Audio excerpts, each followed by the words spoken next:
Hello guys, myself Ashok Kumar. I'm currently pursuing BTech in VVIT Engineering College, and now I'm taking a seminar video on computer network. And the topic is differences between OSI model and TCP/IP. Let's go with the topic, and let's see the introduction of the OSI model and TCP/IP models. Data communication is a process or an act in which we can send or receive data. From data communication, two models are available. We will discuss in these models in the article and also see the differences between these two articles. The main two models are OSM model and TCP/IP model. And now let's see the OSM model. OS stands for Open System Interconnection. It has 7 layers: physical layer, data link layer, network layer, transport layer, session layer, and presentation layer, and the application layer. Each layer performs its task independently, and it was developed in 1984 by International Organization for Standardization (ISO). It was developed in ISO in 1994.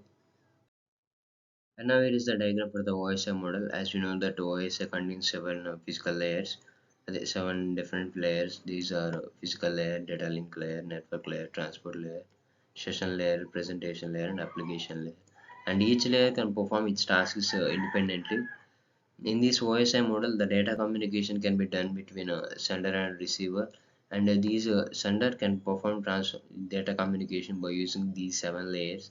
It can transform the data from top to bottom approach in sender, and it transforms the data to the receiver, and it receives the data from bottom to top approach. And this is the diagram. And each layer contains each device contains sender and receiver both contain 7 physical layers. And this is the OSI model. And now let's see the advantages and disadvantages of an OSI model. First, we can see the advantages. In advantages, both connection-oriented service and connection-less services are supported. It is quite flexible, and all these layers work independently. And disadvantages are setting up a model in challenging task. Sometimes it becomes difficult to fit a new protocol into the model. It only used to reference protocol. This is only used as a reference protocol. And now let's go into the introduction to the TCP/IP model.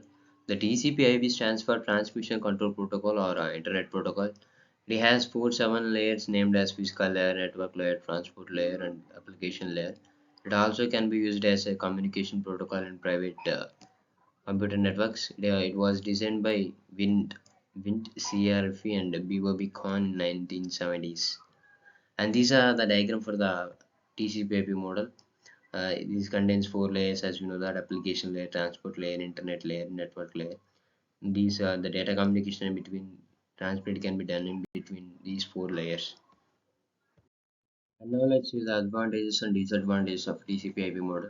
Advantages: many routine protocols are supported. It is highly scalable and uses a client-server architecture. It is lightweight. And disadvantages are light, difficult to set up. Delivery of packets is not guaranteed by the transport layer. Next, vulnerable to the synchronization attack.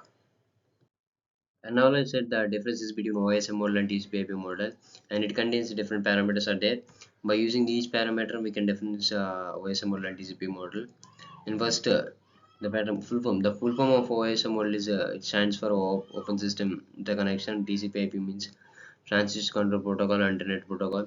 In layers, in OSM model it has 7 layers, and TCP/IP it contains 4 layers. Usage: it is lowly in usage, and TCP/IP it is mostly usage. Approach: in OSM model it is a vertically approach, and TCP/IP it is horizontal approach. Next, delivery of the package is guaranteed in OSM model. In TCP/IP, delivery of the package is not guaranteed in TCP/IP model. And replacement: in replacement OSM model, replacement of tools and changing can easily be done in this model. In TCP/IP model, the replacing the tools is not easy, and it is a TCP/IP model.